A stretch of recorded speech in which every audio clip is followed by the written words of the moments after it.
नमस्कार। अच्छा, सोच कर देखिए, हम सब अपने घर से क्या चाहते हैं?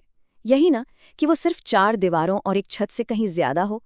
एक ऐसी जगह जहां दिन भर की थकान के बाद सुकून मिले, जहां खुशी हो, एक पॉजिटिव एनर्जी महसूस हो।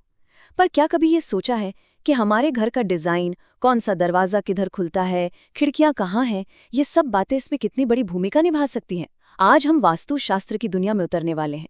ये एक बहुत ही प्राचीन भारतीय विज्ञान है जो हमें सिखाता है कि कैसे अपने घर को, अपने रहने की जगह को ब्रह्मांड की शक्तियों के साथ अलाइन करके एक बेहतर, एक सामंजस्यपूर्ण जीवन जिया जाए। तो चलिए देखते हैं कि आज हम क्या क्या जानेंगे। सबसे पहले तो हम ये समझेंगे कि वास्तु की नज़र में एक घर का असली मकसद क्या है। फिर हम बात करेंगे उन कॉस्मिक शक्तियों की, जैसे 5 तत्व और ग्रह जो हमारे घर को प्रभावित करते हैं। उसके बाद आएगा सबसे प्रैक्टिकल हिस्सा, कौन सा कमरा कहाँ होना चाहिए, इसके नियम। और फिर उन छोटी छोटी बारीकियों पर भी ध्यान देंगे जो अक्सर बड़ा फर्क पैदा कर देती हैं। और आखिर में हम ये देखेंगे कि हजारों साल पुराना ये ज्ञान आज की दुनिया में भी हमारे लिए इतना जरूरी क्यों है। तो शुरू करते हैं पहले और सबसे बुनियादी सवाल से। वास्तुशास्त्र के हिसाब से एक घर का असली मकसद क्या है? देखिए, ये सिर्फ ईंट और गारे से बनी एक इमारत तो बिल्कुल नहीं है। ये उससे कहीं ज्यादा है। ये एक पवित्र जगह है, एक ऐसा स्पेस जो हमारी जिंदगी पर, हमारी सोच पर, हमारी तरक्की पर बहुत गहरा असर डालता है। और यही सवाल, यही खोज वास्तुशास्त्र के बिल्कुल दिल में है। इसका असली लक्ष्य एक ऐसा घर बनाना है जो हमें सिर्फ शारीरिक आराम, मतलब एक अच्छा बिस्तर या सोफा ही ना दे, बल्कि मानसिक शांति और आध्यात्मिक सुकून भी दे। एक ऐसा माहौल बनाना जहां रहने वाले लोग आगे बढ़े, जहां उन्हें अच्छी सेहत, सम्मान और समृद्धि सब मिले। आप इसे ऐसे समझ सकते हैं कि ये हमारे शरीर और हमारे आसपास की एनर्जी के बीच एक पुल बनाने जैसा है। वास्तु का मानना है कि हमारा घर एक तरह से हमारे शरीर का ही विस्तार है, और अगर घर की ऊर्जा संतुलित है तो हमारी जिंदगी भी संतुलित रहेगी। तो सीधे शब्दों में कहें तो वास्तुशास्त्र क्या है? ये आर्किटेक्चर का वो विज्ञान है जो इमारतों को ब्रह्मांड की ऊर्जाओं से जोड़ता है। इसका एक ही लक्ष्य है, एक ऐसा माहौल बनाना जो हमारी जिंदगी के हर पहलू को पॉजिटिव तरीके से छुए। हमारी सेहत से लेकर हमारे रिश्तों और हमारी आर्थिक स्थिति तक, सब कुछ। और हाँ, ये सिर्फ कोई अंधविश्वास नहीं है, बल्कि ये दिशाओं, गुरुत्वाकर्षण, सूरज की रोशनी और धरती के चुंबकीय क्षेत्र जैसे वैज्ञानिक सिद्धांतों पर आधारित एक बहुत ही व्यवस्थित ज्ञान है। अब ये समझना बहुत जरूरी है कि वास्तु सिर्फ कुछ नियमों की एक किताब नहीं है। इसके पीछे एक बहुत गहरी कॉस्मिक समझ है। इसका मूल सिद्धांत बहुत सरल है। सोच लीजिए कि पूरा ब्रह्मांड एक बड़ा सा ऑर्केस्ट्रा है और हमारा घर उसका एक छोटा सा वाद्य यंत्र, एक इंस्ट्रूमेंट। अगर वो इंस्ट्रूमेंट सही सुर में नहीं होगा तो संगीत बेसुरा हो जाएगा, है ना? बस वास्तु यही सुनिश्चित करता है कि हमारा घर ब्रह्मांड की प्राकृतिक ऊर्जाओं के साथ उसी सुर में हो। और जब ये तालमेल बैठता है तो घर में पॉजिटिव एनर्जी का फ्लो बना रहता है, जो हमारी जिंदगी में खुशहाली लाता है। वास्तुशास्त्र की पूरी नींव इन 5 तत्वों पर टिकी है, जिन्हें पंच तत्व कहते हैं: पृथ्वी, जल, अग्नि, वायु और आकाश। माना जाता है कि एक हार्मोनियस घर बनाने के लिए इन पांचों के बीच सही बैलेंस साधना बहुत जरूरी है। हर तत्व की अपनी एक एनर्जी और एक खास दिशा है। जैसे पृथ्वी तत्व ये स्थिरता देता है, स्टेबिलिटी, इसीलिए इसकी जगह है दक्षिण पश्चिम में। जल तत्व ये प्रवाह और क्लैरिटी का प्रतीक है, जो उत्तर पूर्व से जुड़ा है। अग्नि तत्व जो ऊर्जा और बदलाव लाता है, उसकी दिशा है दक्षिण पूर्व। वायु तत्व गति और जीवन का संचार करता है और ये उत्तर पश्चिम दिशा में रहता है। और आखिर में आकाश तत्व जो विशालता और नए अवसरों का प्रतीक है, वो घर के केंद्र यानी ब्रह्म स्थान से जुड़ा है। इन 5 तत्वों के अलावा एक और चीज है जो बहुत अहम है, और वो है नवग्रह यानी 9 ग्रह। ऐसी मान्यता है कि जब कोई इमारत वास्तु के हिसाब से बनती है तो ये 9 ग्रह अपनी ऊर्जा से उसे प्रभावित करते हैं। हर ग्रह एक खास दिशा पर राज करता है। जैसे चंद्रमा उत्तर पश्चिम दिशा को गवर्न करते हैं, जो मन की शांति को प्रभावित करते हैं। मंगल ग्रह दक्षिण दिशा के स्वामी हैं, जो हमें साहस और ऊर्जा देते हैं। और बुध ग्रह उत्तर दिशा के स्वामी माने गए हैं, जो बुद्धि और व्यापार से जुड़े हैं। मतलब हर दिशा की अपनी एक अलग वाइब्रेशन होती है, और वास्तु हमें सिखाता है कि इन वाइब्रेशंस का सही इस्तेमाल कैसे किया जाए। लेकिन इन सभी ग्रहों में एक है राजा, और वो है सूर्य। आखिर क्यों? सिंपल है। इस धरती पर जीवन और ऊर्जा का सबसे बड़ा स्रोत क्या है? सूरज ही तो है। इसीलिए वास्तु में इसके प्रभाव को सबसे ज्यादा महत्व दिया गया है। पूर्व दिशा जहां से सूरज उगता है उसे सबसे पवित्र माना जाता है। ये दिशा जिंदगी की नई शुरुआत, अच्छी सेहत और एनर्जी का प्रतीक है। इसीलिए एक अच्छे घर का डिजाइन ऐसा होना चाहिए कि वो सूरज की जीवन देने वाली रोशनी और पॉजिटिव एनर्जी का स्वागत कर सके, खासकर सुबह की उन पराबैंगनी किरणों का जो कीटाणुओं को भी मारती हैं। सूरज के इस असर को हम दिन के अलग अलग समय में और अच्छे से समझ सकते हैं, जैसे सूर्योदय से ठीक पहले का समय, जिसे ब्रह्म मुहूर्त कहते हैं। उस वक्त सूरज की ऊर्जा उत्तर पूर्व दिशा में सबसे ज्यादा होती है।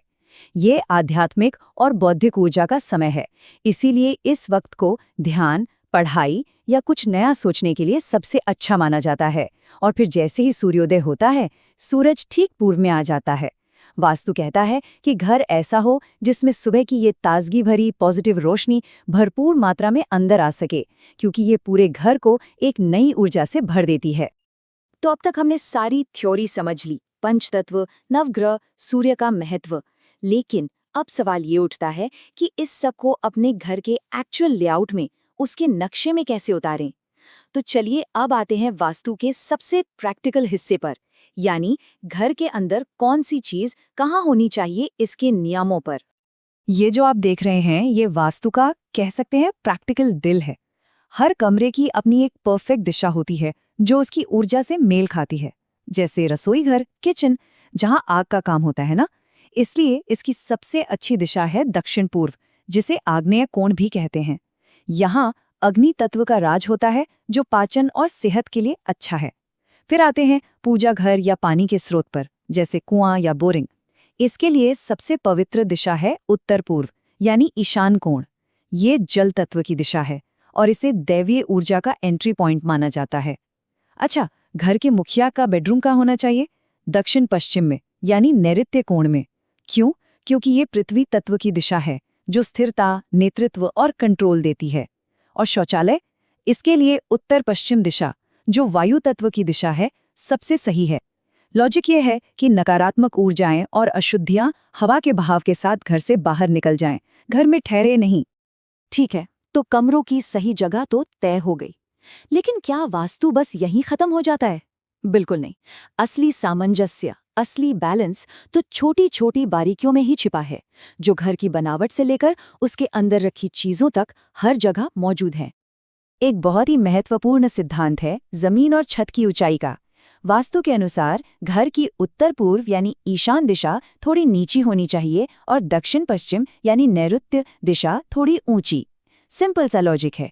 जैसे पानी हमेशा ढलान की ओर बहता है, ठीक उसी तरह ये ढलान पॉजिटिव एनर्जी को उत्तर पूर्व से घर में आने और दक्षिण पश्चिम में स्थिर होने में मदद करती है। और इसका एक अहम कारण सूरज से भी जुड़ा है। नीचा उत्तर पूर्व सुबह की अच्छी धूप को अंदर आने देता है, जबकि ऊंचा दक्षिण पश्चिम दोपहर की तेज और हानिकारक गर्मी से घर को बचाता है।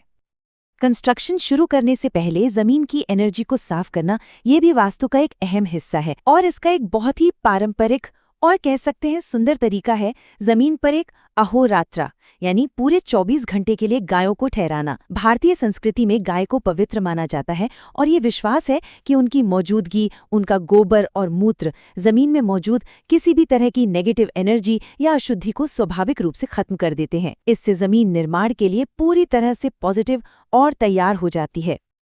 अब आते हैं घर के अंदर की डिटेल्स पर, और यहीं वास्तु की बारीकियां सामने आती हैं। जैसे बेडरूम में तिजोरी या अलमारी, सलाह दी जाती है कि उसे दक्षिण की दीवार से सटाकर रखें ताकि उसका दरवाजा उत्तर की ओर खुले। क्यों? क्योंकि उत्तर दिशा धन के देवता कुबेर की दिशा है।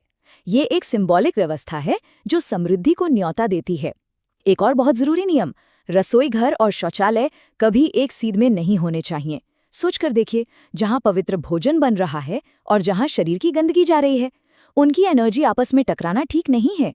यहाँ तक कि दीवारों की मोटाई भी एक जैसी होनी चाहिए ताकि एनर्जी का फ्लो बिना किसी रुकावट के बना रहे।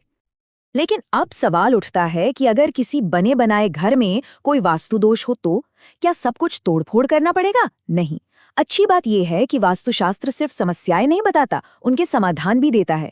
इन्हें वास्तु उपाय कहते हैं। ये उपाय बिना किसी तोड़फोड़ की एनर्जी को बैलेंस करने में मदद करते हैं। जैसे अगर किचन और टॉयलेट एक ही लाइन में आ गए हैं तो एक सिंपल सा उपाय है रसोई के दरवाजे की चौखट पर एक लाल रंग का क्रिस्टल लटका देना। माना जाता है कि क्रिस्टल एनर्जी को साफ करता है और लाल रंग अग्नि तत्व का प्रतीक होने के कारण उस दोष से पैदा होने वाली नेगेटिव एनर्जी को दूर करता है। तो अब जब हम अंत की तरफ बढ़ रहे हैं तो एक बात साफ हो जाती है, वास्तुशास्त्र सिर्फ बिल्डिंग बनाने के नियमों की एक लिस्ट नहीं है। ये वेलबींग के लिए, एक अच्छी जीवन के लिए एक पूरी की पूरी समग्र प्रणाली है। ये मानती है कि हमारा मन, हमारा शरीर और हमारी आत्मा हमारे आसपास के माहौल से बहुत गहराई से जुड़े हुए हैं। ये हजारों सालों के ज्ञान और प्रकृति के बहुत सूक्ष्म अवलोकन का नतीजा है, जो आज भी उतना ही प्रासंगिक है जितना हजारों साल पहले था। और इसकी सबसे खूबसूरत बात क्या है पता है? इसकी यूनिवर्सैलिटी। इसके सिद्धांत समाज के हर वर्ग के लिए हैं, चाहे कोई झोपड़ी में रहता हो या महल में। ये सिर्फ बड़े और महंगे घरों के लिए नहीं है। इसके मूल सिद्धांतों को किसी भी आकार के घर में, यहाँ तक कि एक छोटे से अपार्टमेंट या अपने ऑफिस कैबिन में भी अपनाकर जिंदगी में पॉजिटिव बदलाव लाए जा सकते हैं। ये अनुकूलन के बारे में है, कठोर नियमों के बारे में नहीं। इसका मकसद जिंदगी को बेहतर बनाना है, मुश्किल बनाना नहीं। तो आखिर में ये सब हमें एक बड़े सवाल पर लाकर छोड़ता है। आज की इस तेज तर्रार टेक्नोलॉजी से भरी दुनिया में, जहां हम कंक्रीट के जंगलों में रहते हैं, क्या ये प्राचीन ज्ञान हमारे भविष्य के घरों को कोई आकार दे सकता है? क्या ये हमें सिर्फ स्मार्ट होम नहीं बल्कि हैप्पी होम बनाने में मदद कर सकता है? एक ऐसी जगह जो ज्यादा मानवीय हो, ज्यादा शांत हो और ज्यादा सामंजस्यपूर्ण हो। ये एक ऐसा सवाल है जिस पर मुझे लगता है हम सभी को सोचना चाहिए। इस पर विचार करने के लिए धन्यवाद।